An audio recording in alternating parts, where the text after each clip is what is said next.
that have been an athlete all their life function somewhere like at that 1,000 range. Now, a non-athlete, just somebody that's going in there, you know, whose level probably tested out at 200, will probably feel amazing at 700.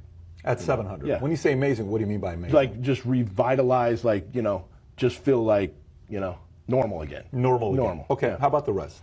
Trimble and acetate. So that's a fast-acting drug. Most people take that, I say, because most people took that pre-contest. It was something that added hardness to the muscle.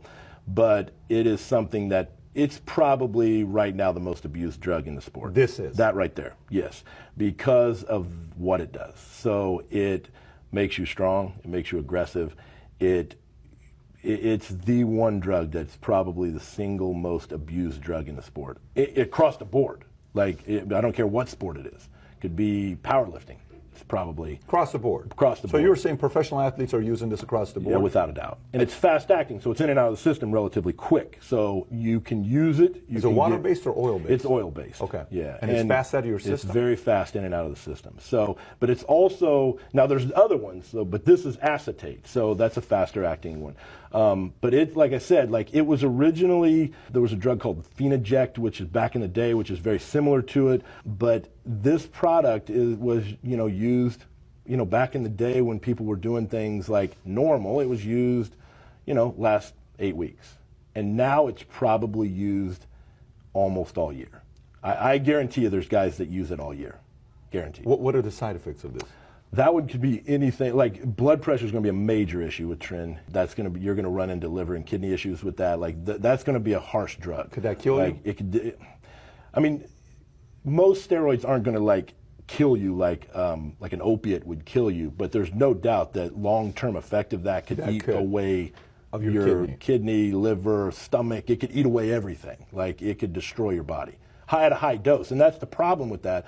Like that drug is probably more abused than any other drug on the in the sport, and it's abused at high levels. Because, when you say high, what do you mean by high? Like, I mean, well, for instance, I would say that people probably, so 75 milligrams is what that is. Mm-hmm. I would say they took that 3 times a week back in the day. So back in the days, back in the 80s or 90s? Back in the 90s. Okay. So that would be, you know, what, 225? Mm-hmm. No. I would say they're doing that every day now. 225 a day? A day, possibly. You mean the guys on stage? I would say, and actually here's the thing, it's probably more amateurs than pros. So the amateurs are probably abusing all of this stuff way beyond what the pros are. Because again, the pros have phenomenal genetics, they have people helping them. Like, I can tell you, like, I don't care how many people, like, there isn't anybody gonna, like, prescribe this, like, recommend this for, you know, high dosages year round. Like, nobody. But there are some, like, gym guys out there that will be, because when you take that, you feel phenomenal. So the more of that shit you take, the more you feel phenomenal. You start getting strong. Next thing you know, you're benching 500 pounds. You've gained 30 pounds. Your muscle looks hard, and you're like, holy shit! If 200 is as good as this, just think what 1,000 is on this.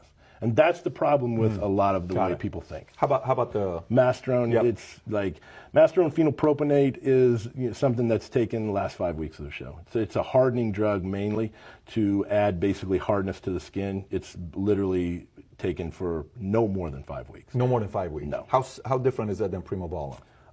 It's a similar drug than Primobolan. There's 2 different kinds of Primobolan too, so it would be, the effect of it would be very similar to like the old Parabolan or Primobolan acetate. Primobolan depot is a slower acting drug, which some people do take in pre-contest, but most people use that. I don't even know if it's even made anymore, but it's a little bit different. How about the DECA? I mean, everybody, for somebody that doesn't know about steroids, they've heard of DECA before, right? Is like the original, right? It's like what Arnold and the boys used. It's probably, it's something that I actually don't like. I'm not big on it. A lot of people like it because they think it helps their joints, things, it makes their joints feel. I think the side effects of that is, it's not like harsh side effects, but it's very slow acting. It literally just shuts the body down, like your drive literally drops to nothing. Once you're off of it. Yeah, once you're on it. Like, when you're on it. Yeah, so you got to take so many different things just to keep your body balanced back out. Like DECA to me is like one